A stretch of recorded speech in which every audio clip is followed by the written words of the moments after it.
All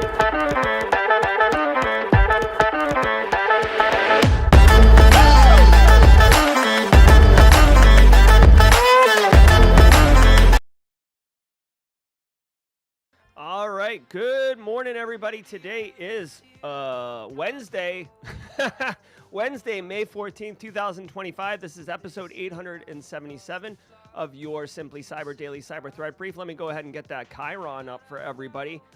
I'm your host, Dr. Gerald Auger, and over the next hour, me, you, Casually Joseph from the highway. Who else we got? I don't even have chat up. Jesus, Jerry. It's a hot mess express. I'm coming in hot. Unfortunately, but, you know, it is what it is. Let me do this. Good morning, everybody. I feel blind without chat up. This is kind of crazy. Hold on one second. Let me get chat up. You guys can see how the sausage is made back here. Over the next hour, we're going to be going through the top cybersecurity news stories of the day. I'll be giving my expert opinion and analysis. There you are, Team SC. Good morning to you. How are you? I'm going to be giving you my hot takes, if you will, spicy, if you will. Marcus Kyler, Lara Flores, Anthony S., Dennis Keefe, my man. Let me get chat up on stage. You can see the chat above my head is from yesterday. We'll get that sorted out as well. Boink, boink, boink. Dunk, dunk, dunk, dunk, dunk, dunk. Ah, there we go. There's chat. That's fresh. So fresh and so clean. Little Outcast vibes for you. Sorry, everybody. Good morning.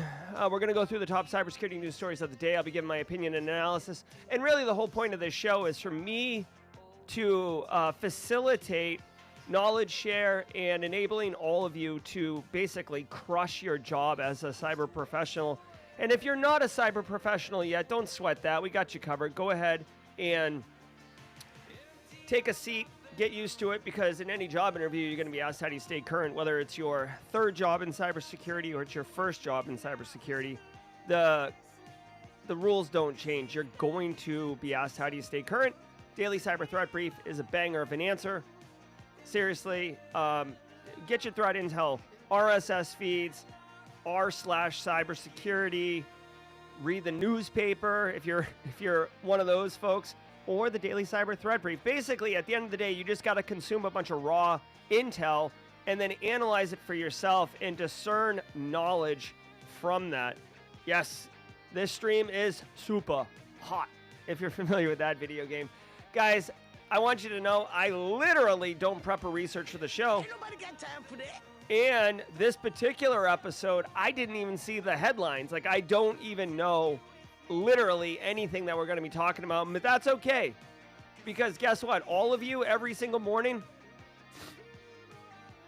Joseph Gambilleri saying that the audio is low. Go ahead and let me know, chat. Let me know, mods, if you will, if the audio is too low for everybody. I actually have the mic juiced up, the music turned down, and we turned down for what? Little John action. All right, guys. Oh my God, Cam Godot knows what's up. All right, guys, before we get into it, allow me to say what's up to the stream sponsors, including Antisyphon Training, guys. Antisyphon Training is flipping the script on the cybersecurity training industry, essentially making high-quality cybersecurity education accessible to everybody, regardless of financial position. If you didn't know, where's the course calendar? Right here. Some of you have been doing this week. If you've been doing it this week, thanks, Mr. Sticky, for the squad membership. If you guys didn't know, John Strand's been doing this, getting started in InfoSec. I know some of you. Yeah, so the intro is very loud, which is why I stopped playing it for a minute. But I just literally, I don't have time to fix the intro audio. Like, when I tell people I don't have time, like I really mean it. I am literally maxed out in 15-minute increments throughout the day. I would have to put it on my calendar to fix the intro audio. So unfortunately, this is what it is. Anyways, John Strand, cybersecurity. If you've been getting this training this week from John Strand, you know how awesome this is. If you didn't have time this week to do it, that's okay, because I want to call your attention to June, where John Strand is back at it again, June 16th through 19th. Same guy, different course, active defense and cyber deception. This is my favorite training that I've taken with John Strand. I've taken it, I've made a video about it. It's a lot of fun. It's basically screwing with bad guys in your environment in order to basically have them. It's like having a ninja. Like a ninja try to break into your house, except this course teaches you how to tie pots and pans and alarm clocks to the ninja. So then the ninja is just like a blinking red siren in your environment. It's super dope. It's a wicked fun course. Go check it out, antisyphontraining.com. Also want to say, and don't worry, we're going to be going around the world in a hot minute. Let me say really quickly, a shout out to Barricade Cyber Solutions. Where are you, Barricade? Hold on one second. Fortify 365. Guys, is your Microsoft 365 environment secure? With business email compromise attacks on the rise, your entire operation could be at risk. Eric Taylor, the crew at Barricade Cyber, has developed Fortify 365 to help you protect yourself. Eric and the team implement proven security standards to protect your business from cyber threats, ensure compliance, and safeguard your sensitive data. They've helped countless organizations, including my own, strengthen their M365 defenses with tailored solutions that address real-world vulns. Don't wait until after a breach to take action. Visit Fortify365.com today to learn how they can secure your Microsoft 365 environment against tomorrow's threats. Dude, if you're running a Microsoft 365 environment and you haven't done basic configurations to harden your environment, call them. You'd be surprised how easy, effective, and nice an engagement with Barricade Cyber is. Eric's all killer, no filler. Really quick, I just saw in chat, can we collectively congratulate Ronell Wood passing the CYSA plus last Thursday? Boom, baby. Nice job, Mr. Wood. All right, guys. Every single episode of the Daily Cyber Threat Brief is worth half a CPE, so say what's up in chat. Say what's up in chat, grab a screenshot, throw it in a folder on your desk, and once a year, count up the number of screenshots, divide by 2. That's how many CPEs you got. It's that easy. Get your CPEs here. Now, when you take a screenshot, if you can, it would be very cool for you to say what's up. See how Space Tacos is on the stream? Berg is on the stream. Stones fan, my friend in Phoenix, is on the stream. Tony Jack. Say what's up in chat, and then grab a screenshot. Because it's on YouTube, I literally make the name of the show each day. Like today is May 14th. Get that in the screenshot. It's all evidence to support the time, the date, the place, the education. And at the end of the day, guys, as fun as it is, I'm wearing a cool Run GRC shirt, right? It's still an instructor-led webinar, so that's how it qualifies for CPEs. So get your CPEs here. All right, guys. All right. I got 2 more ad reads and we got Worldwide Wednesday. We got the news. You know what? Let's do Threat Locker ad. We'll do Flare Academy at the mid-roll. And then when we come back, we're going to do the Worldwide Wednesday, which is a really fun activity that we do before we get in the news. Let's do this Threat Locker ad, and then I'll be in chat. Let's go. I want to give some love to the Daily Cyber Threat Brief sponsor, Threat Locker. Do zero-day exploits and supply chain attacks keep you up at night? Well, worry no more. You can harden your security with Threat Locker. Worldwide, companies like JetBlue trust Threat Locker to secure their data and keep their business operations flying high. Threat Locker takes a deny-by-default approach to cybersecurity and provides a full audit of every action allowed or blocked for risk management and compliance. Onboarding and operation is fully supported by their US-based Cyber Heroes support team. Get a free 30-day trial and learn more about how Threat Locker can help prevent ransomware and ensure compliance. Visit threatlocker.com.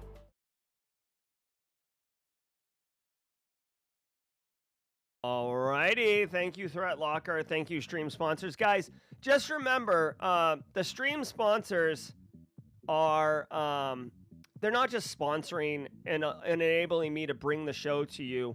I literally stand by these companies. Antisyphon Training, I have done tons of work with them. I've taken their courses.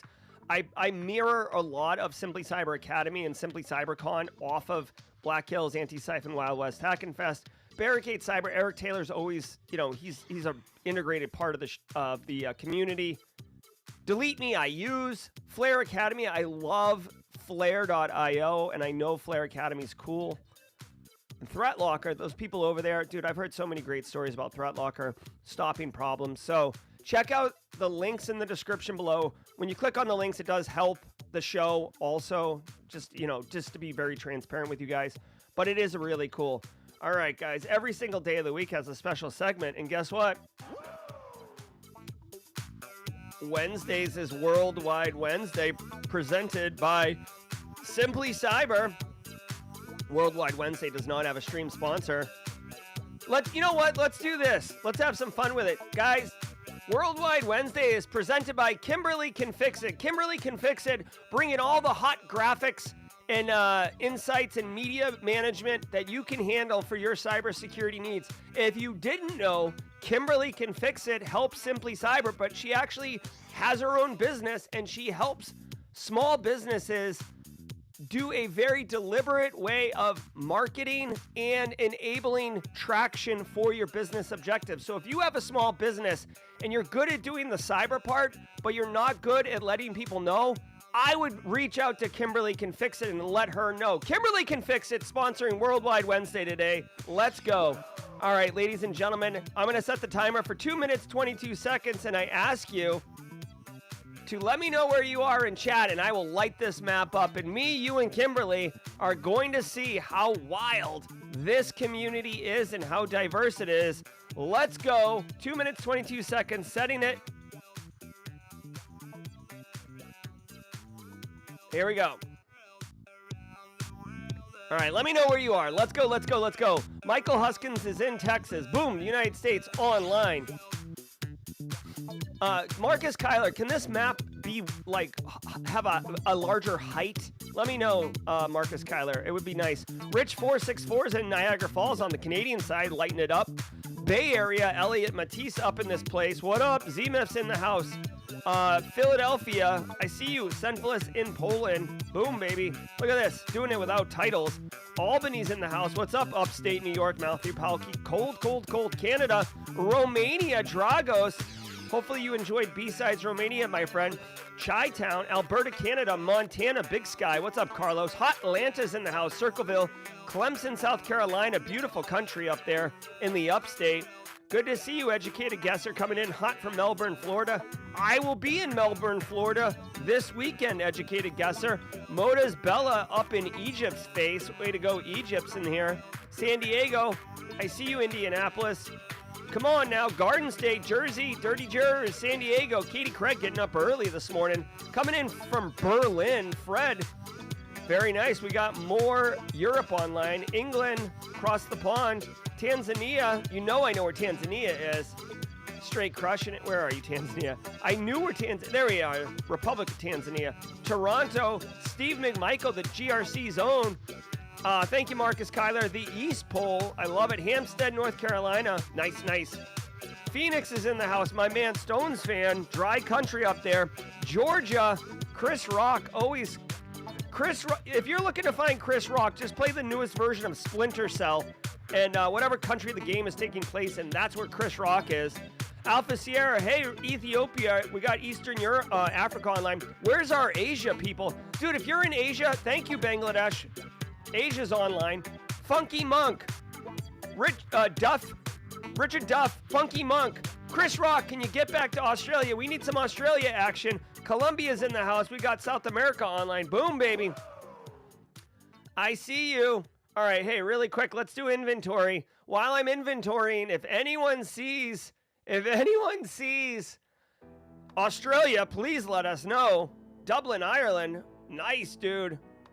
We got Ireland in the house. Brooklyn, Czech Republic, we got Czech Republic in here. Hold on, the Europe on here is actually pretty small. Let's zoom in a little bit. Where are you, Czech Republic? Greece, Macedonia, Montenegro? Come on, Czech. Oh, there you are. Czechia. All right, I'm looking. We're just cleaning up here. Zimbabwe in the house. Zimbabwe. You know we're down here, Zimbabwe. Come on, I don't need to rave this early in the morning. Where the hell is Zimbabwe? Zimbabwe. Mozambique. Zimbabwe. All right, guys, I'm just cleaning up right now. Please. Oh, yeah. Hey, no, the Worldwide Wednesday, we're going to have to figure that out, too, because the copyright on Daft Punk is outrageous. I actually looked into licensing this song from Daft Punk. It was prohibitively expensive for one play. Okay? Spain is in the house. Come on. I'm just going through chat here. Portugal, Barbados. I don't know where Barbados is. Australia's a nanny state. Okay, so, hey, listen.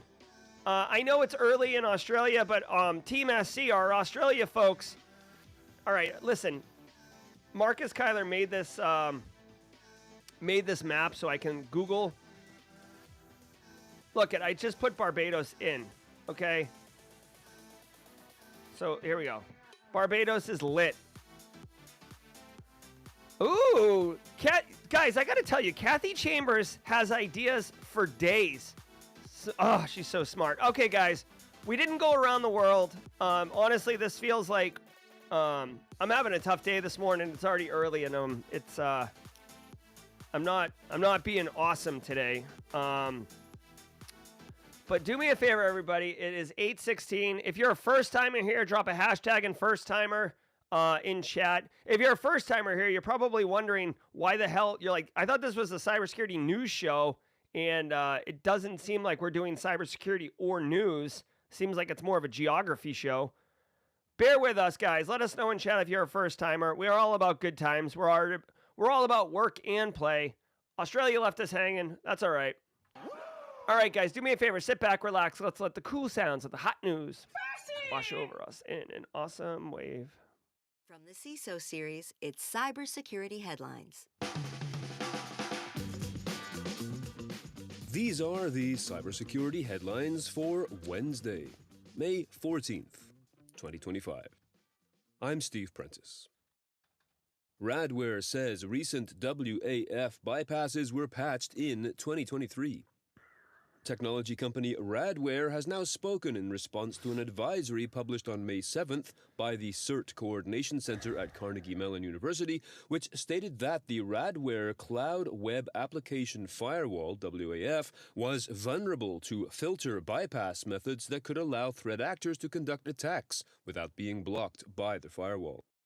The methods, both of which have CVE numbers available in the show notes to this episode, involved adding random data in the request body with an HTTP GET method, which could cause a firewall to fail to filter the request and allow various types of payloads to pass through the underlying web application. All right. This past Sunday, Radware announced that both issues mentioned in the advisory had been addressed by its R&D team shortly after they were reported to the company in 2023. Yeah, Valentino hits the nail on the head. Hey, Mikey PBR3, welcome to the party, pal. Welcome to the party. Squad members, Mikey PBR3, please let's welcome him to the chat. First time live. Okay, so here's a couple things. One, the immediate need is that, well, first of all, the reporter said WAF bypass. Again, I hate to be like, I'm not being anal about it, and that is the correct word, kids. I'm not being anal about this, but most practitioners will just call this WAF, okay? So if you're in like a group meeting and you're like, oh, did you hear about the WAF? Other practitioners will be like, what? So you'll want to call it WAF in practice, okay? So first of all, that's a pro tip for people looking to break into the industry. Second of all, these vulns are from responsibly disclosed in 2023. So Radware Cloud, dude, yeah, you know, it should take 30, 60 days, 90 on the outside. Assman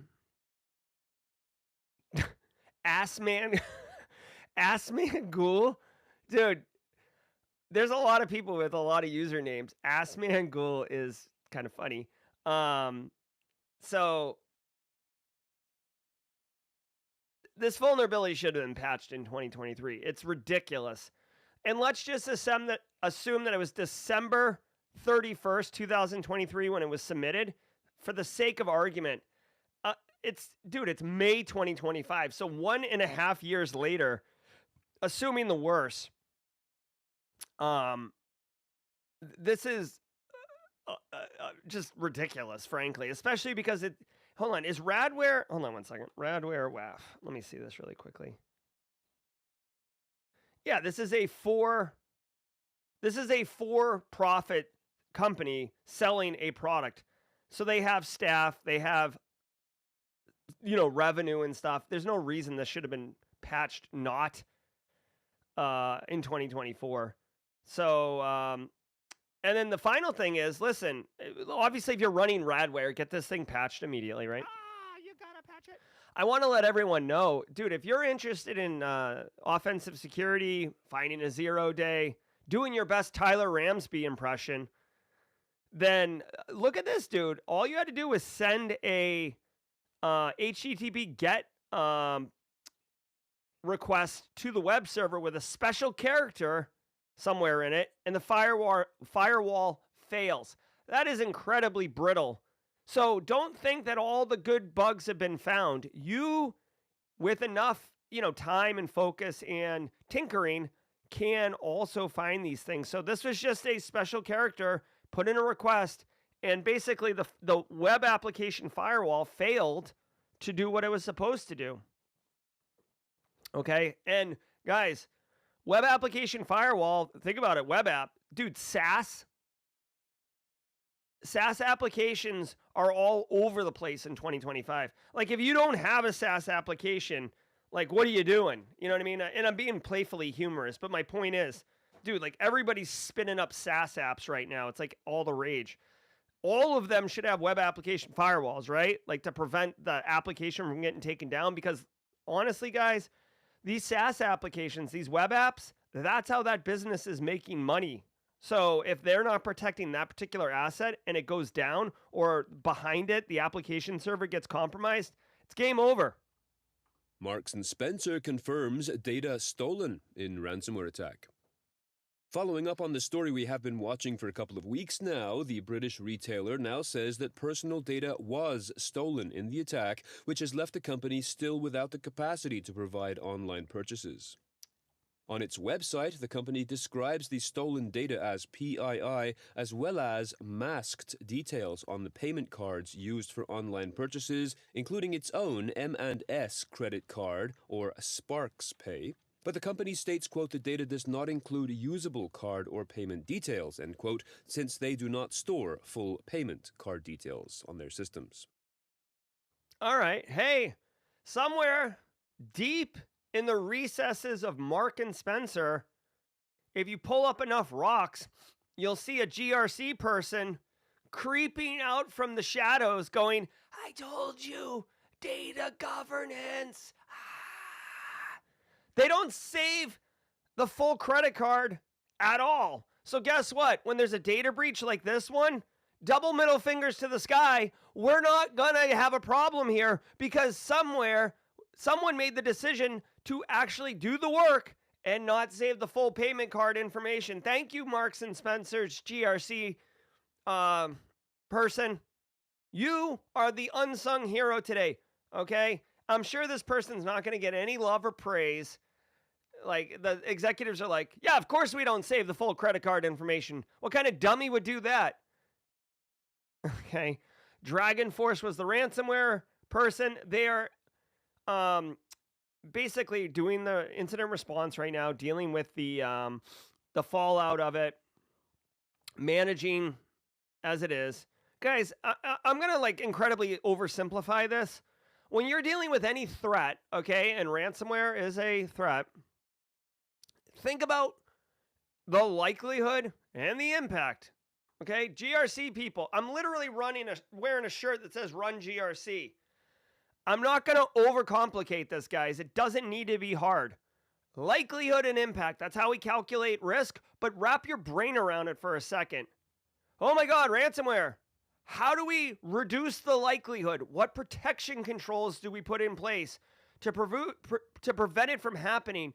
Now let's assume it can happen, How do we limit the impact of bad happening? Think about left of boom and right of boom. How do we prevent boom from happening? Let's assume boom happens. How do we make it hurt less? Okay? You wear a helmet when you're learning to ride a bike because you don't want to fall off the damn bike, but there's a good chance you're going to. So how do you prevent skinned knees and a concussion? You put on freaking pads. That's why parents yell at their kids. Put on your helmet. Where's your helmet? Get your helmet. Put your helmet on. I don't care if you don't like it. Put the damn helmet on. I don't want to rush you to the ER. I'm limiting impact when bad happens. I'm not going to fall off my bike. Yeah, I know. Everybody's not going to fall off their bike. But guess what? Things happen. Turkish APT group used Output Messenger 0-day to spy on Kurdish military. The group, identified as Marbled Dust, along with a raft of other names, has been exploiting the vulnerability in Team Chat app Output Messenger since April of last year, which it has used to collect user data and deploy malicious files. The group specializes in targeting government entities and Kurdish organizations ranging from political groups like PKK through to telecommunication, IT service providers, and the media. The flaw being exploited impacts Output Messenger versions before 2.0.63. Alabama suffered. All right. There's a lot going on here. Okay. So, hey, really quickly, if you guys are not, I see a lot of people asking in chat. So give me a second here. Oh my God. So many people asking in chat. This right here is Kimberly McKnight, okay? This right here is Kimberly can fix it, okay? What she can fix is your business's marketing and just overall kick buttness, okay? So people are asking, how do I get with Kimberly? Here's her link. I'm going to pin it in chat. Worldwide Wednesday's official, unofficial sponsor. All right, so check it out. First of all, why are people... listen, I get best of breed and all these things. Why are people using Output Messenger? Is this like popular in other countries? It seems like all the time there's these like obscure, like fringe productivity apps that people are using for some reason that get 0-dayed. All right, so the Kurdish military operating in Iraq or Iraq is using this. This is crazy. So the military, the Kurdish military is using this application I've never heard of for obviously sharing sensitive military communications, and an APT group has hacked it. What? Okay, Alpha Sierra, a reasonable question, because I did tip my head like when I scrolled. Hold on. I wasn't expecting this, and it caught me off guard. So here, really quickly.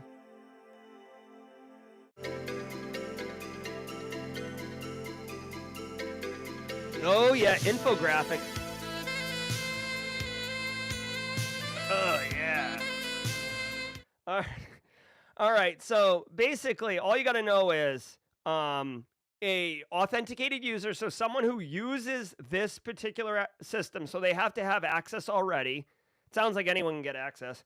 Then there's a vulnerability in the actual server of the product itself, so they use some type of message, and then boom, they start dropping VB scripts all over the place and forcing a unsuspecting user, aka victim, to connect to a malicious domain for data exfiltration.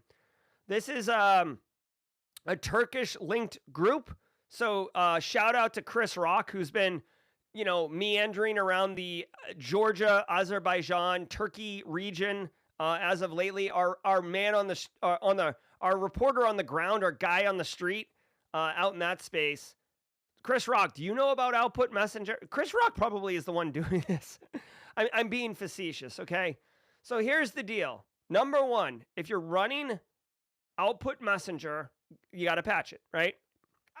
You gotta patch Or not use it for your military communications, okay? Second of all, let's go ahead and check this. Anytime there's a CVEE, I go to epsslookup.com. This is a free tool provided by Barricade Cyber Solutions. EPS lookup. So you can see this particular vulnerability, you have a 0.37% chance of being exploited in the next 30 days. So pretty low likelihood. Okay, we're talking likelihood and impact here.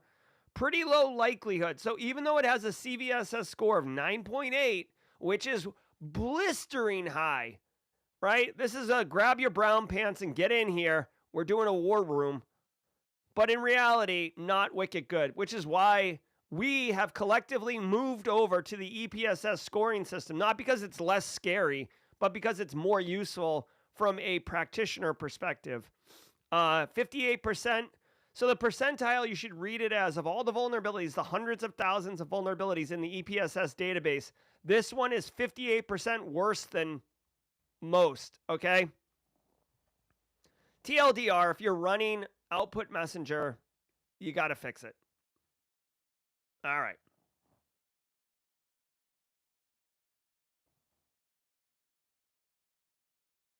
Suffers cybersecurity event. Alabama's Governor Kay Ivey announced the attack on Monday and is asking for patience due to some possible disruptions to government website access or other communications. Ivey adds, quote, some state employee usernames and passwords were compromised, but it is currently believed that no Alabamians' personally identifiable information has been retrieved, end quote. Neither the full scope of the attack nor the group behind it is known at this time. Okay. A CVSS score, not CVE. Okay. Thank you. Hopefully I'm not an absolute hot mess express up here.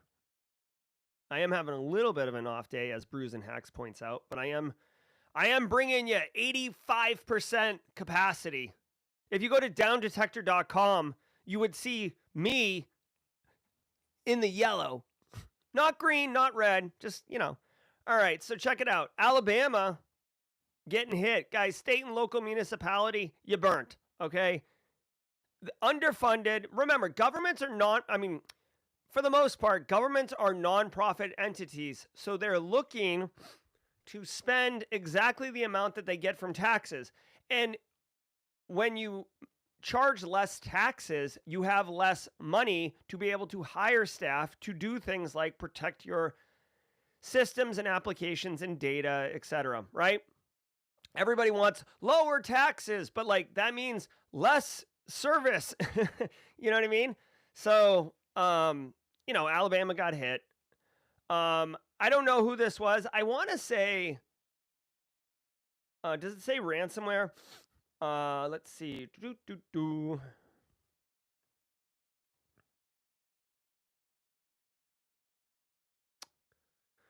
All right, they don't know the full scope of the attack.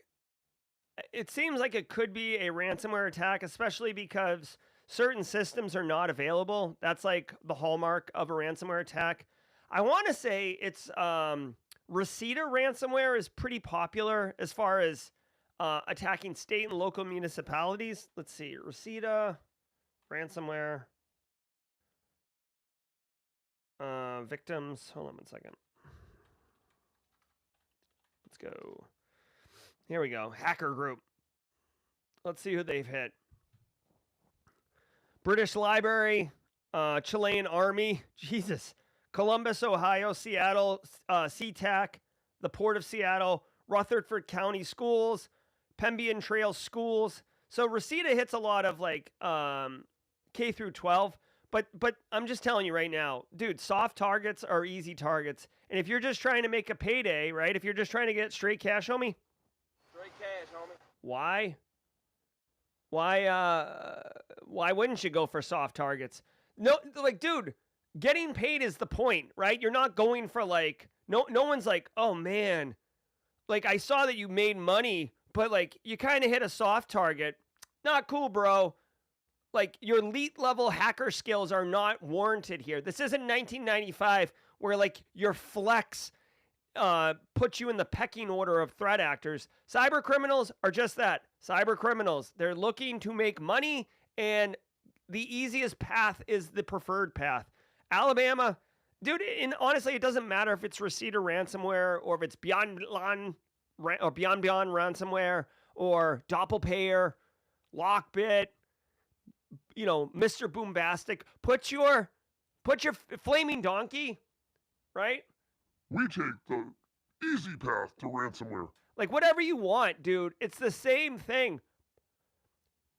Educate your end users, EDR solutions, firewalls, network segmentation, privileged access management, EDR, right? Like it's all the same, immutable backups, tabletop exercises. Like it's understand your, critical systems, the things that make money, right? End of the day, that's what's up. Data governance. Alabama, I'm not saying Alabama did anything wrong, but it's the same thing here with Mark and Spencer and the unsung GRC professional. Data governance. All right, let's go. Huge thanks to our sponsor, Vanta. Do you know the status of your compliance controls right now? Like right now? We know that real-time visibility is critical for security, but when it comes to our GRC programs, we rely on point-in-time checks. But more than 9,000 companies have continuous visibility into their controls with Vanta. Vanta brings automation to evidence collection across over 35 frameworks like SOC 2 and ISO 27001. They also centralize key workflows like policies, access reviews, and reporting, and helps you get security questionnaires done 5 times faster with AI. Now that's a new way to GRC. Get started at vanta.com/headlines. That is VANTA.com/headlines. All right. Check it out.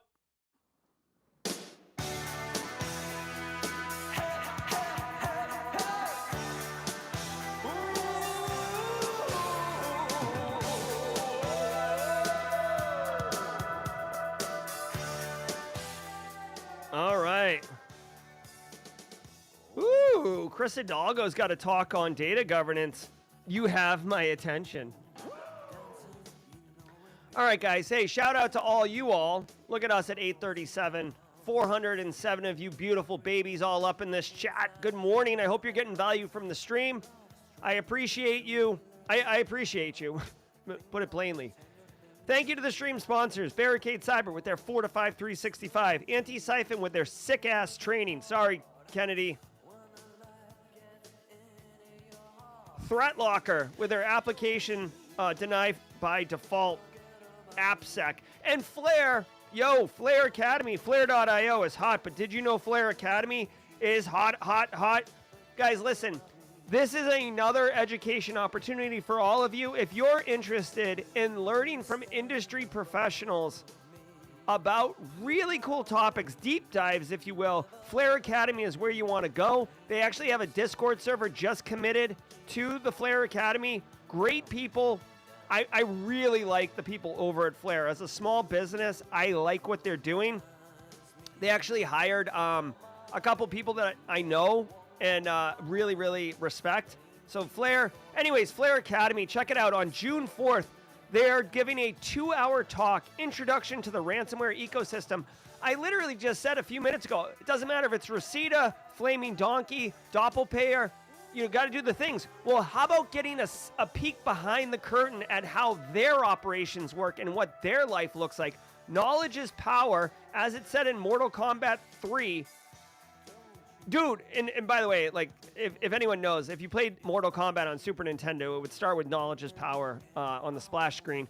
Introduction to the ransomware ecosystem. I wish I could attend this talk myself. I'm actually going to be running my live 4-day cohort PBCC course, so I won't be able to attend it. I hope it's available on replay. But dude, you can go and learn about ransomware groups and organizations, how they operate, how to identify ransomware indicators, tracking cryptocurrency movements. Dude, so much you're going to learn. And the best part is, after the talk is over, you get to go to Flare Academy and do a live voice chat with the person who presented and ask them all your questions. I'm going to drop a link to this particular one in chat. Check this out. Boom. All right. Kimberly can fix it. I'm replacing the pin message.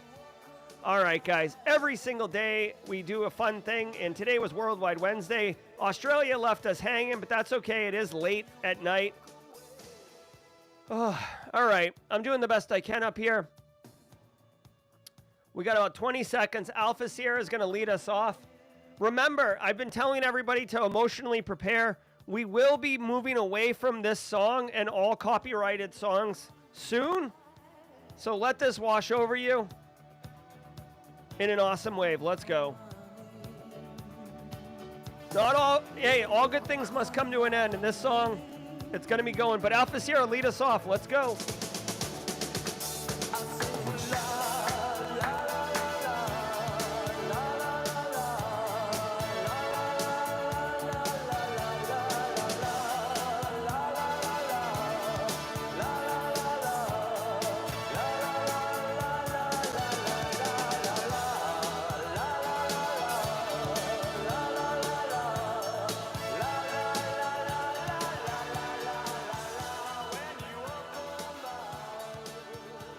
Jesus. Trying to say thank you to Keith Sloan, and my Chrome browser took control. All right, here we go. Let's continue on, shall we? Co-op fears hackers still in the system, shelves getting empty. As part of the triumvirate of British retailer hacks, the cooperative chain, familiarly known as the Co-op, continues to deal with an attempted cyber attack detected 2 weeks ago. According to Recorded Future News, company officials, quote, fear the hackers still have access to its network and are keeping some critical logistics systems offline, preventing shops from getting resupplied with many goods, end quote. As a result, quote, deliveries from the Co-op's large depots were well below 20% of their normal capacity, end quote, and especially with regards to perishables such as meat, eggs, dairy, fruits, and vegetables. As the company name describes, the company is owned by its members rather than being publicly listed, and as such is not required to make any declaration to the London Stock Exchange about the adverse financial impact of the attack. Yeah, I mean, this sucks. Okay, so who was it? Was it Dragon Force that hit all these retailers? Doesn't matter. If you live in the UK, Roswell, UK, for example, Co-op, one of these large retailers, they're impacted from a ransomware attack, and I guess that I don't know, like, dude, you have to operate, right? So I don't know why they're worried that the hackers are still in the system. I mean, it would be concerning from a business operations perspective, but like as far as resupplying your product, I don't know. We can look into it, Marcus Kyler. All right, here's the deal. This is the impact of a cybersecurity incident being realized in practice, okay? So you could say, oh, hey, you get ransomware and things go down. What are you going to do? And like the executives look up from their cell phone and they're like, oh, that sounds bad. Like, I guess we'd restore. I mean, executives don't even say restore from backup. Executives would be like, oh, we'll just march on, keep going. Okay. Well, when the shelves are bare and people are flipping out and you're a publicly traded company and you're not producing revenue, then all of a sudden you have the attention of executives, okay? What I would say is this is a very specific opportunity. Roswell UK and other UK-based people, Mike Prevet, Gary Ruddle, if you're here in chat, this is an opportunity because this is mainstream. People are feeling this. People are seeing it. I don't care if you're an executive or you're a chimney sweep. Is that still a profession, or is that just in Mary Poppins? Let me know in chat. Is chimney sweep still a thing? You go to the store, and if you're seeing, like, dude, everybody went through the pandemic. I don't care if you were an executive or chimney sweep, you couldn't buy toilet paper, okay? I had to go buy black market toilet paper in like an old shut down Sears parking lot during pandemic, okay? This is an opportunity where you can talk about the impact in the UK, right? Because these people are seeing it and feeling it, okay? Don't let a good opportunity like this pass you by, okay? That's it. Thank you, Roswell, UK. Chimney sweeps is a thing. All right, everybody's letting me know.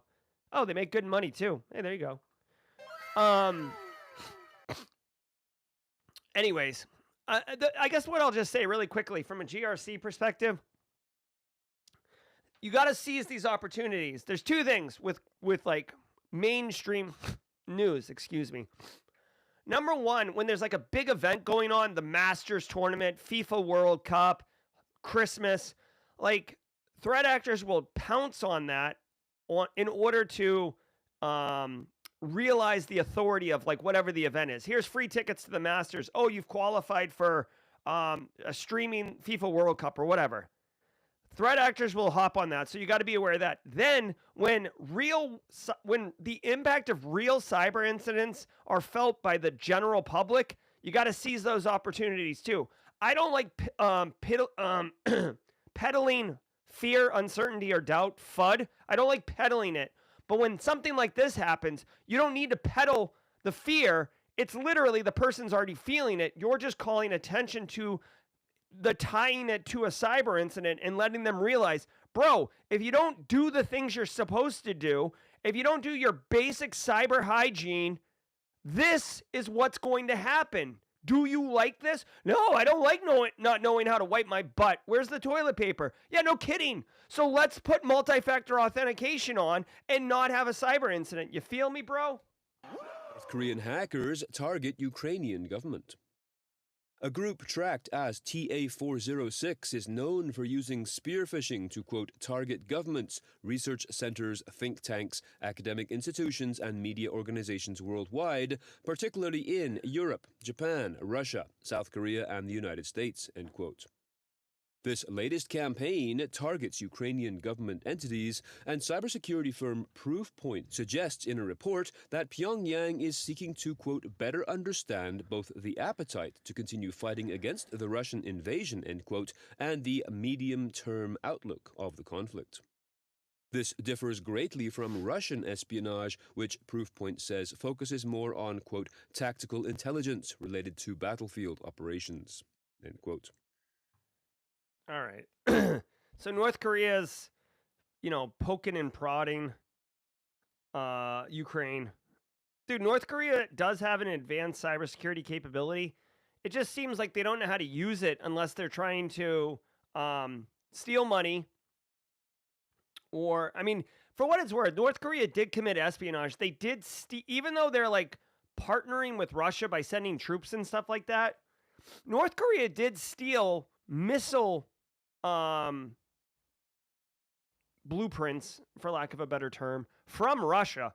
So don't think that North Korea and Russia are like buddies or something like that.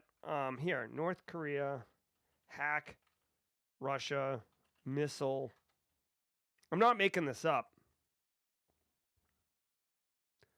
Right here, right? This happened. August 2023. APT 37. Compromised networks, email servers of a Russian missile design from a company, private company, okay? So, dude,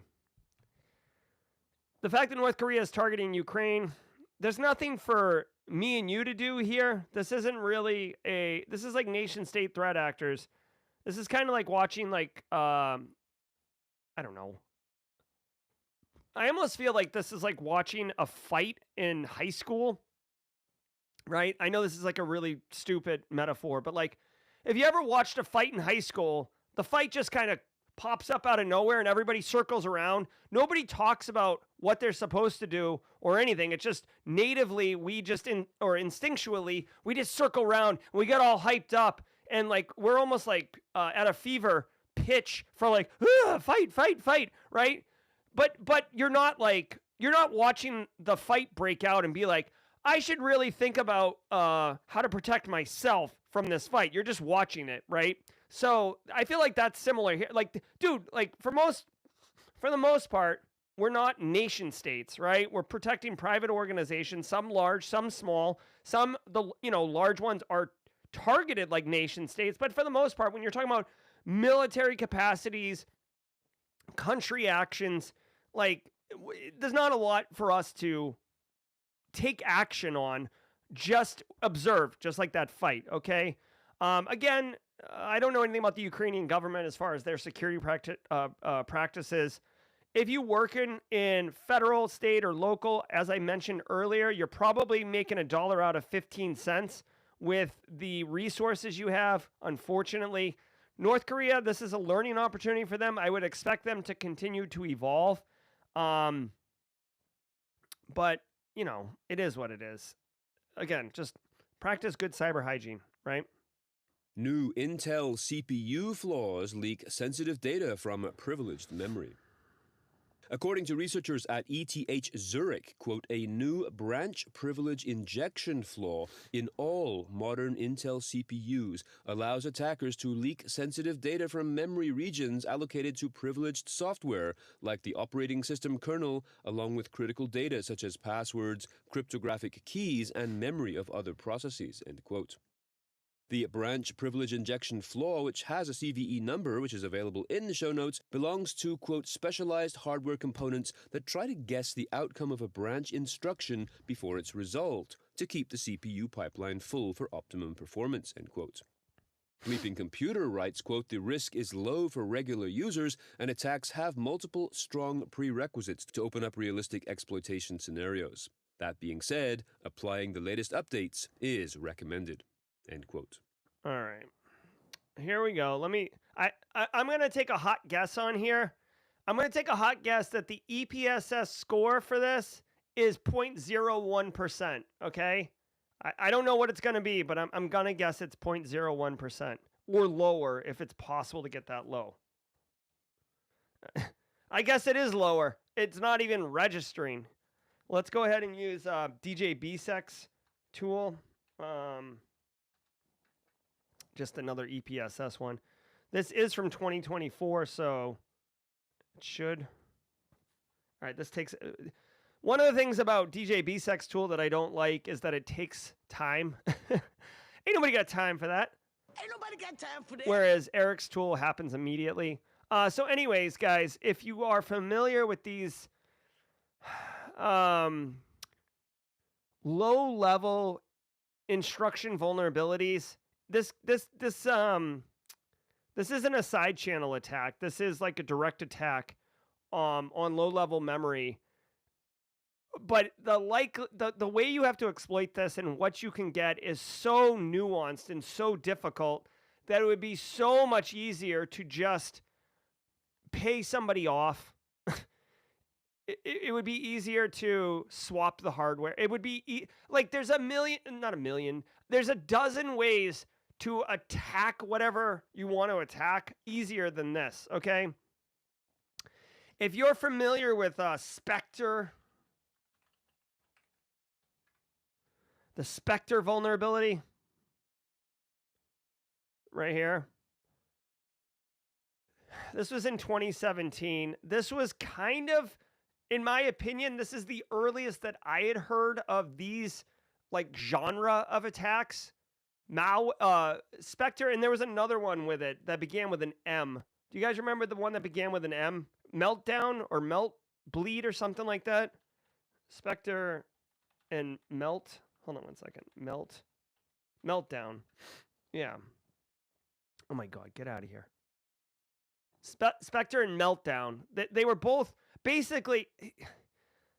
these attacks are wicked hard, okay? Here's the deal. Really quickly. Okay, like, no one's really interested. No one has the time to do a full-on computer architecture course right now, okay? It's 6 minutes until the end of the hour in AMAs. But the CPU, okay? I'm going to try to make this as easy as possible for everybody of varying knowledge levels, okay? The CPU can only execute one instruction at a time, okay? The faster your processor, right? 1.21 gigawatts, right? 1.17 gigahertz, right? the i7 processor, right? The faster your processor is, processor speeds, 486SX with the turbo button, the faster the processor is, the more instructions per second it can execute. That's what's up. Now, in order to make processors even more fast and more cool, they have memory or caches, not straight cache, homie, but straight CACHE cache ahead of it, right?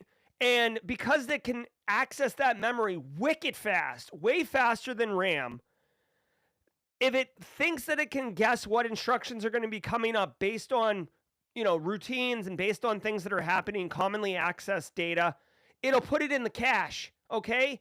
And it'll save a bunch of different things because it doesn't know exactly, but it knows that there's a high probability that it's going to access one of the things in cache, which makes it faster to get the next instruction or to reach out to a different place in memory, a different function, whatever. And it makes your processor speed fast, which everybody loves, right? Because fast is better, performance is better. If Casually Joseph is playing a first-person shooter, or Justin Gold is playing whatever this Nightmare Dark Souls game or whatever it is, I don't even know. Apparently it's brutally hard. If you're playing a game like that, you want speed because you want to be faster than the next person, right? Well, because it's stored in memory, you can exploit vulnerabilities that allow you to access that cache memory and pull things down. Again, this is an incredibly nuanced attack. What you're getting is very specific data. You have to know what data you want to grab. It has to be loaded in the cache at that point to grab it. This is a real vulnerability, but in my opinion, from a GRC perspective, I've got a million other things to worry about before I worry about this. Now, do you want to patch it? You gotta patch it. 100%. Patch it all day long. But dude, if I'm worried about if it's this, or it is a vulnerability on my firewall, or it's remote desktop open to the internet, or it is a IoT device with default credentials, or it's everybody in my environment having freaking domain admin credentials, or it is a lack of governance where, you have VPN pipes open all over the place, or your Citrix gateway allows access to everything. Those are real problems that are really going to result in real issues. This is cool, and this is a problem. But, I'm going to say back burner, I'm going to have to buy a second oven, put the second oven behind the first oven, and then put this on the back burner of the second oven. I can see you, but I can't reach you. We'll get to you when I get to you. TLDR, when we replace the hardware, okay? I hate to be an a-hole. I hate to, dismiss this. This is great research. This is a real thing. And if you're dealing with nation-state level secrets, if you've got the knock list from Mission Impossible, a perfect example, okay? Sorry, I'm going to go long on this. The Mission Impossible movie. Remember the first one? Tom Cruise has to break into the CIA, and he rappels down from the ceiling. Everybody's dunked on this thing, and he has the floppy disk in his mouth, and he pushes it in. That computer that he hit, quote unquote, broke into, which by the way didn't have a screensaver lock, which is the dumbest thing possible.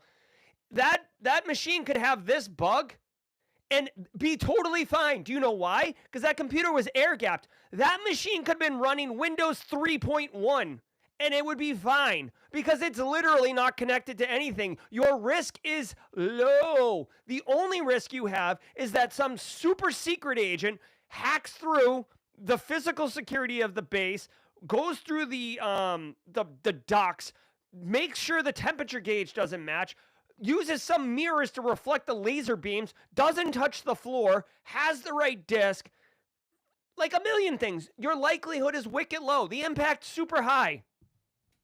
SAP patches another critical NetWeaver vulnerability.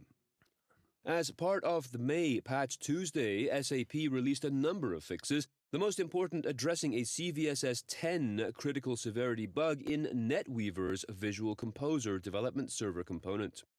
This is a vulnerability that, quote, has been exploited in the wild since January for remote code execution, end quote. The company is seeing a significant activity from attackers who are using public information to trigger exploitation and abuse of web shells placed by the original attackers who have currently gone dark, end quote. All right, for the sake of time and my own sanity, if you're running SAP, there is no question that you know you're running SAP. SAP is a very big, fat ERP solution. Small businesses are not running it. Big businesses are. You probably have an SAP team. So you're going to want to go ahead and patch this. My man Roswell UK with the assist, pointing out the EPSS score is 78%. The CVSS score is 10.0. This is a pause the stream and go fix it. This is wicked nasty, super gross. It's 3 weeks old. It's actively being exploited in the wild. Dude, the data inside your SAP system is not something to trifle with. It is your nerve center. It's literally like the nervous system and the respiratory system of your business. Lots of juicy data in there as far as just data.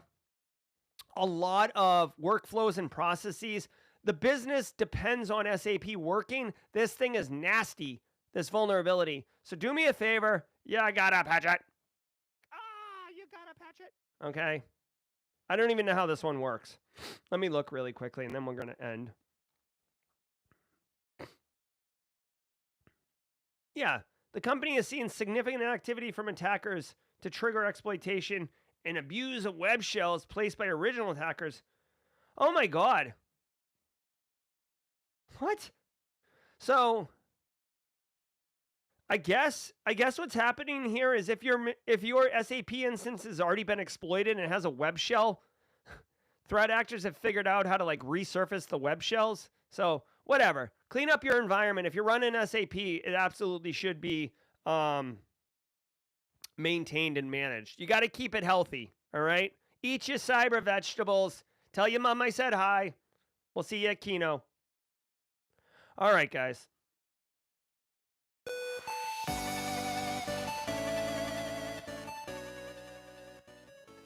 All right, everybody. Holla, holla, holla, holla. I want to thank all of you for being here. Appreciate you. I do appreciate you guys. It's nice to work with you guys. It's part of my work day. I love starting my morning off with all y'all. It's all about good times. Don't go anywhere, though. If you have to leave because you got a 9 o'clock or you got a top of the hour meeting, get out of here. We'll see you around. But if you can stay and you're interested, we do a 30-minute show called Jaw Jacking. Going to be dropping knowledge bombs up your head. A lot of people in chat have great experience and can share ideas and suggestions. I will do everything in my power to provide value to you guys. As always, I'm Jerry from Simply Cyber. Go connect with Kimberly Can Fix It if you have a small business and you need a little bit of help letting people know about your business.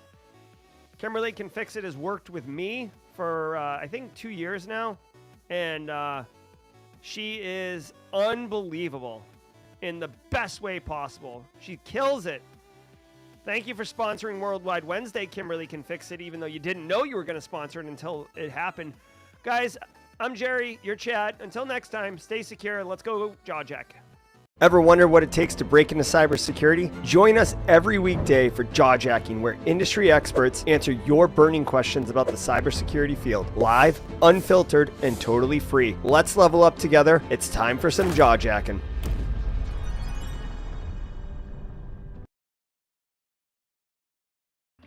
Yeah, what's up, everybody? Welcome to the party. This is Jaw Jack, and I'm your host, Jerry Guy, coming hot off the heels from the Daily Cyber Threat Brief with that nerd, Dr. Gerald Auger.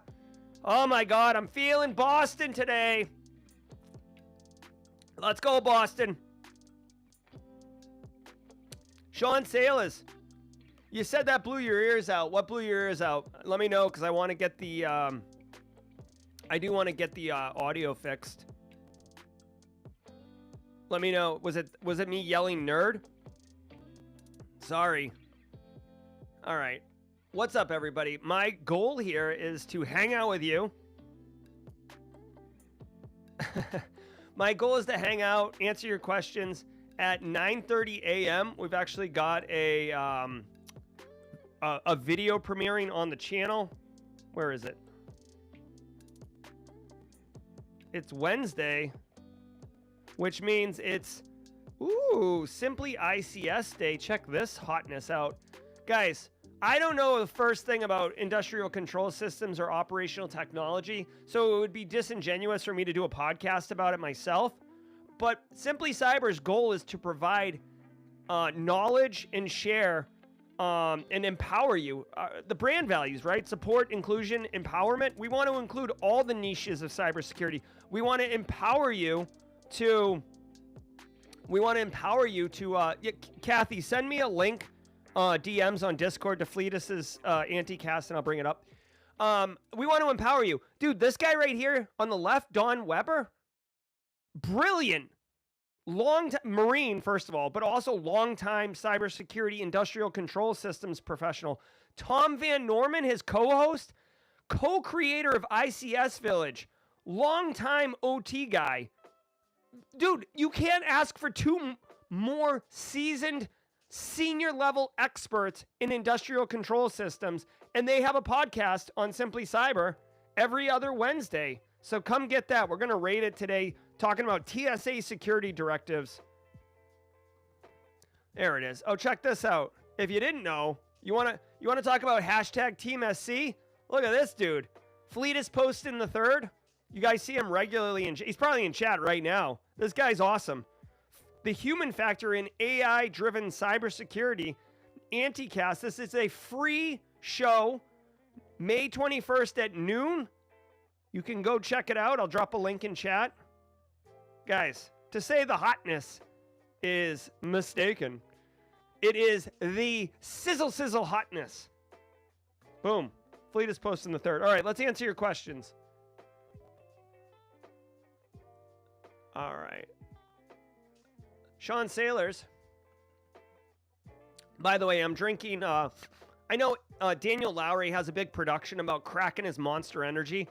This is a large mug, and we're drinking a Liquid IV Rocket Pop, which tastes like liquid Swedish fish.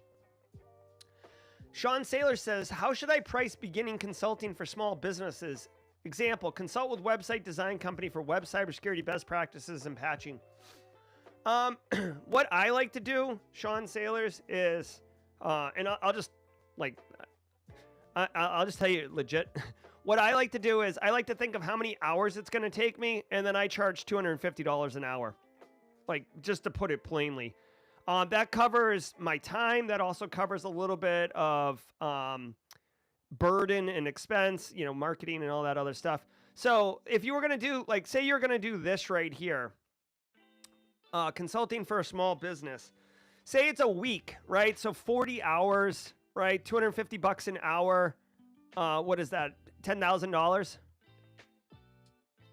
right? 10 grand. And by the way, it's going to take you longer than a week. That's kind of a back of the napkin math kind of thing. I will let you know, you'll probably spend more time than you expect consulting, like on the work and the deliverables and stuff like that. Also, and this is just a pro tip for anybody who wants to start a side hustle, which many of us do. If you didn't know this, a lot of people in cybersecurity reach a certain level and then they spin up a side hustle LLC because people are, I'm not hungover, no. Listen, Liquid IV is good because it tastes good. I want to drink more water, and I think water, unless I just ran, I think water is not, I don't drink a lot of water. When it tastes like Swedish fish, I drink tons of it. All right, so as far as starting your own business, one thing that you can do is, basically, give them the first one free, right? I wouldn't say do this for free, but I would say cut them like a great deal, or basically you want to demonstrate your quality, your excellence, your commitment, your conviction, all those things, because follow on, whatever you find for them, chances are they're going to want you to fix, right? So you can do follow-on work. All right, keep going here. Oh my gosh, hold on one second. I'm looking at chat right now. And mods, can you let me know when I get close to the 9:30, please? Let's see. Hold on one second. Ronell Wood, same Ronell Wood who recently passed the CYSA. Hey, Jerry, I got Sec Plus, CYSA Plus, going for the Splunk Certified in June. What projects do you recommend to put in my resume to stand out as a potential SOC analyst? So, Ronell Wood, if you want to put projects on, like, you build a home lab, right? All right, let me put it really plain. Here's the deal. You want to be able to show that you already have done SOC analyst work, okay? How do you show that? Projects are good, but you have to explain the impact that you can bring because of the experience that you've picked up. What practical skills do you have? We've heard, Casually Joseph has mentioned it on the channel before, Hack the Box's CDSA is a very good cert. Remember, Ronell Wood and everybody else in chat, if you got the CDSA or the Try Hack Me SLA 1 cert, or you did Eric Capuano's So You Want to Be a SOC Analyst Home Lab, which is what I'm going to recommend and show you in a second, just putting that isn't enough. What you have to put is what is the impact? You know, wrote 15 detections to prevent common attacks seen in MITRE ATT&CK, or even, you know, like whatever, like run Atomic Red Team using a couple basic attack sequences used by APT-37, right? Go to MITRE ATT&CK, find it, then use Atomic Red Team to execute those, find what is happening, then write a detection, implement it, then run it again and catch it. That is something that someone working in a SOC will absolutely eat up like it's a tasty brisket. Num, num, num, num, num, num, num, right? Just saying like, oh, I built a home lab. Like, that's fine, but so what? Okay? And I'm not being a peckerhead. I'm trying to explain why you need to demonstrate the impact, okay? And by the way, by doing that impact, it's actually going to lead to like really good conversations because people are going to be like, God damn, you wrote detections? Let's go. This is Eric Capuano, So You Want to Be a SOC Analyst. This is totally got the total cloud infrastructure and everything like this. I think this is phenomenal. Eric Capuano and Whitney Champion, phenomenal blue teamers. This lab is excellent.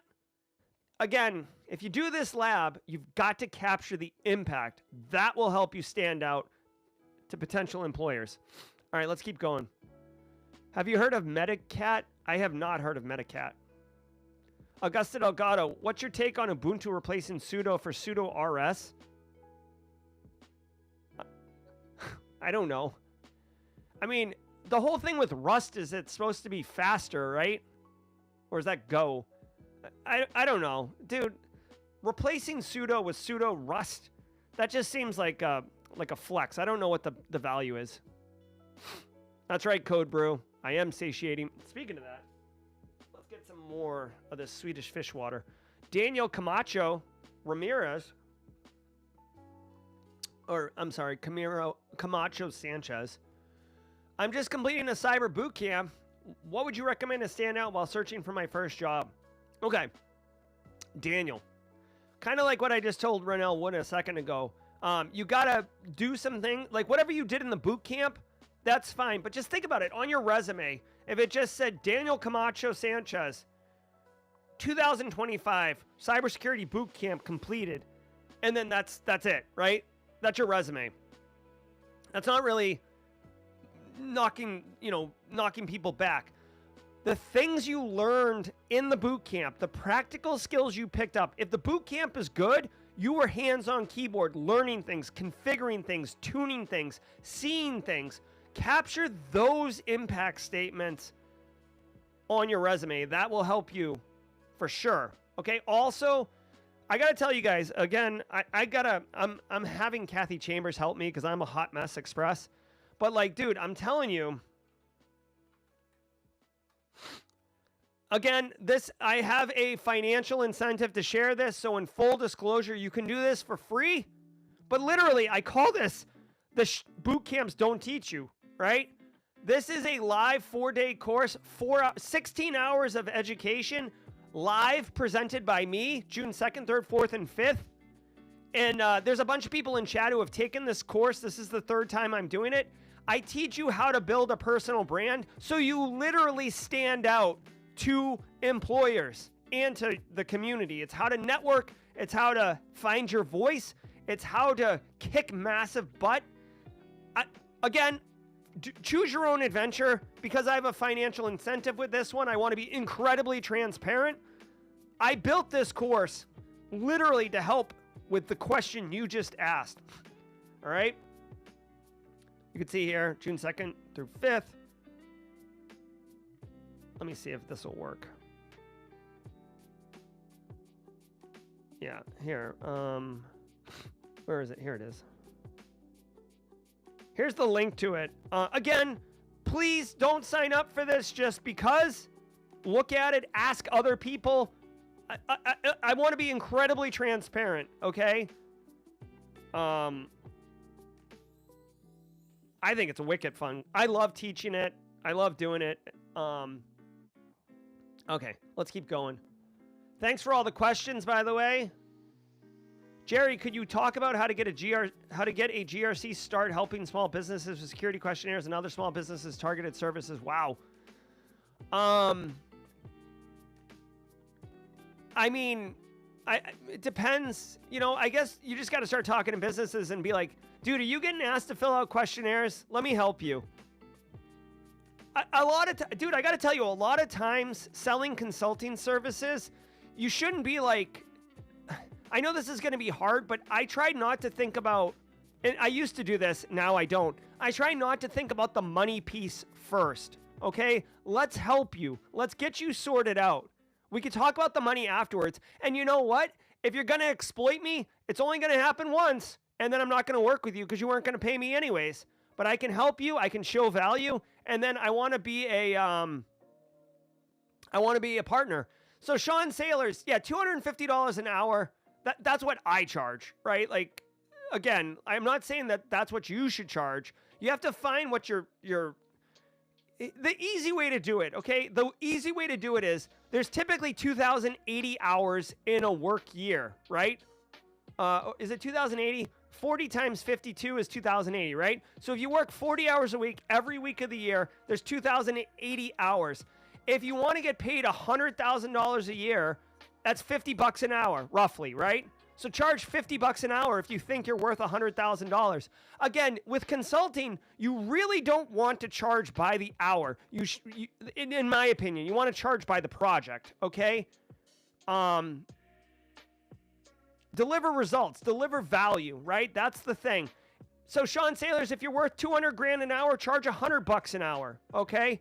My rate of $250 an hour isn't because I think I'm worth whatever that number is, 800,000 or something like that. I charge that because I want it to be painful for my time because I have very little time. I don't have any free time.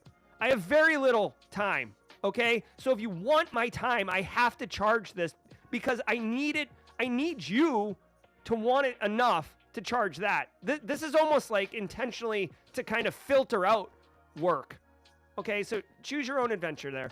Regarding CFPs for fields asking for a link to if you have any previous talks. If you don't have any, but you have oh yeah, dude, Brews and Hacks, absolutely drop your YouTube channel in there for sure. Basically, they're trying to see what your presentation style. Are you organized? Are you a hot mess express? Akil George, would the pricing you mentioned be a good quote for someone looking to do a CIS audit for a small nonprofit? Well, okay, so Akil George, you're going to find nonprofits are just that, strapped for cash. If this is a service that you're doing, if this is your first client, I would give them, here's a cool thing. If you're going to start up a consulting business, right? A nonprofit's a perfect example. They're not going to have a lot of money, but tell them, hey, listen, I'll charge you half of whatever I would charge. But as part of the compensation, I would like you to write an honest testimonial afterwards. If you can get 5 businesses to write you testimonials afterwards, honest testimonials, not influenced by you. But I mean, if you do the work and you kick massive ass, they're going to write great testimonials. That testimonial is almost more valuable than $50 an hour, because you're going to be able to take that testimonial and use it as proof that you are awesome and that you can help businesses just like them. Also, if you're kicking butt and giving discounts, make sure that you tell them it's a discount, because the last thing you want to do is say, oh, all right, like I'll just charge $25 an hour.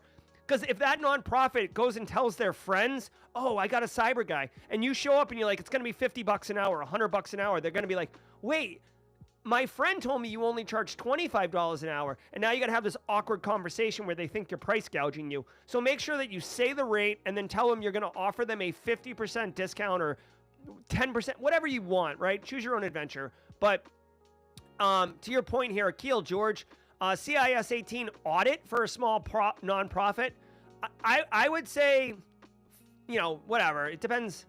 $4,000, $5,000, $4 or $5,000 probably is a good estimate. All right, how we doing on time? 9:21. All right.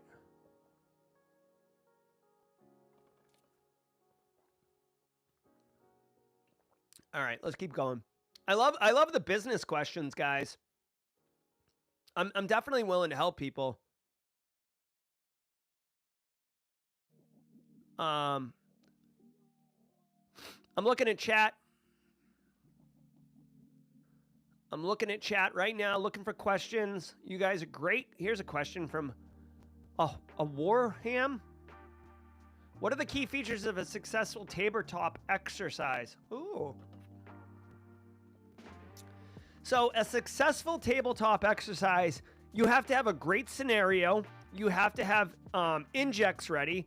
I almost prefer to do tabletops like one with IT and then one with non-IT, because if you're going down the weeds of IT, the business people are not going to be interested and they're going to disengage.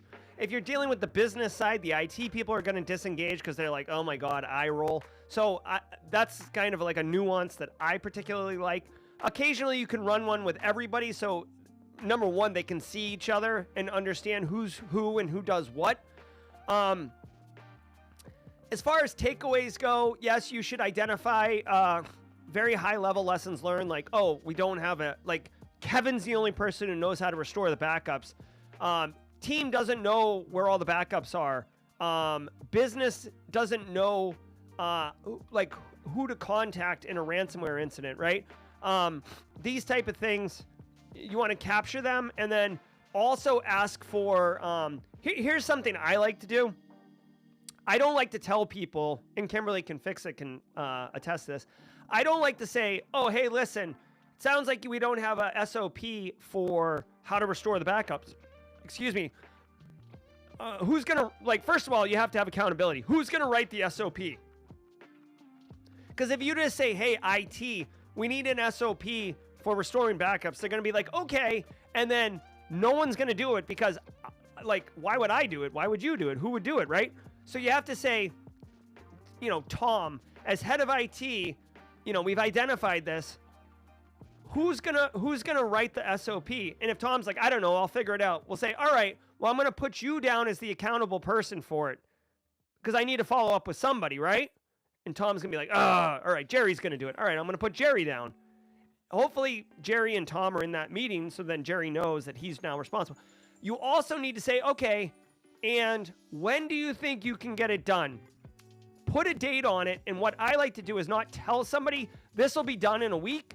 I like to say, how long will it take you to do it? Be real. Be real with me. If you think it'll take a month, then fine, it takes a month. Well, I don't know how long it's going to... Is June 1st reasonable? Get them to commit to a date they're comfortable with. Because then you can follow up and be like, hey, just checking in. I know we're like a week away. How's the SOP going? The date comes. You don't have it. Now we've got a problem. Hey, Tom, like we said we'd do this. We're not doing this. This is a problem. And then, you know, escalate as necessary. Okay, that's what I would say. Jerry, Sensei, can you give us example of pen tester red teaming like you gave example for SOC analyst? Should I do a CTF and write up video? Yeah, for sure, on pen testing, how would I do this? CTFs are good, for sure. YouTube videos are good, for sure, to demonstrate your capability. I mean, you know, trying to think. For red teamers and pen testers in here, I would love your thoughts on this one. You know, if you can get a 0 day or a CVE, that's super huge. I would also consider writing some blogs, TG artist, around your findings. Like, personally, I love these blogs that like you know, Unit 42, IBM X-Force, Cisco Talos, they release these blogs and write-ups and walkthroughs and stuff like that. I think that that's huge value. Also, share it on social media so people are aware that you're awesome. Zach says, have you met anyone from Black Hills before? Yeah. Yeah. So, Zach Morrison says, have you met anyone from Black Hills before? The answer is yes. For those who don't know, I run Simply Cyber. Simply Cyber is a media group with all the podcasts and the education. It's an academy with all the formal, you know, courses and stuff like that. I am very tightly coupled with Black Hills Information Security, which is like the parent company. And then Antisyphon Training is under that umbrella. Wild West Hack and Fest is under that umbrella. Rekka Comics is under that umbrella. I'm very familiar. I really love the people over at Black Hills. So, Zach Morrison, you'll probably see Jason Blanchard. You might see Deb Wigley. You might see Bo Bullock. You'll probably see John Strand. Those are all great people. Yeah, so definitely say hi. They're very, very nice. Anytime Zach Hill, Kathy Chambers, Daniel Lowry, anytime I go to conferences or whatever, it's a priority to spend time with those people, not just say hi to them, but spend time with them. Although, I in full disclosure, the other day in San Francisco, Jason Blanchard came to a Simply Cyber meetup, and for some reason, my brain broke, and he's like, Jerry, and I'm like, Brandon, and he's like, what? And I'm like, Jason, what the fudge? I'm so sorry. I don't even know why that happened. All right. Tech Ricky saying PBCC is too legit to quit. All right. Miguel, I'm halfway into my internship with 0 experience and got invited to end it early and apply for a SOC position. Tier 2. Holy Jesus, dude. Miguel's out here crushing it. Prepare for the interview. I got you, boo. We're a couple minutes away from Simply ICS. 60 seconds. I have a video for this.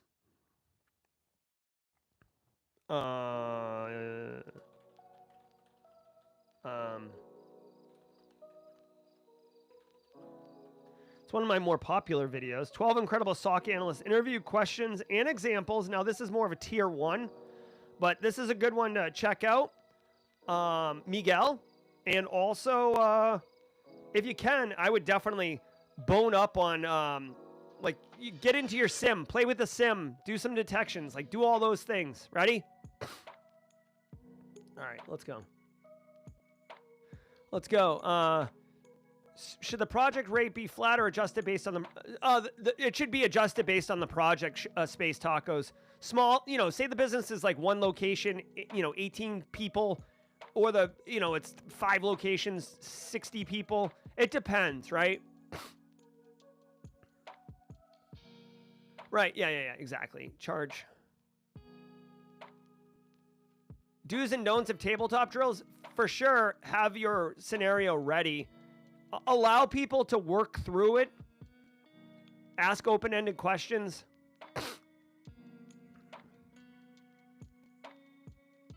Okay, cool. Chris Rock, I do a 1-hour interview with them, questions and conversation point, write a case study based on it, grab quotes. There you go. So this Chris Rock runs his own consulting too. This is a great tip right. This is a great tip, power tip right here.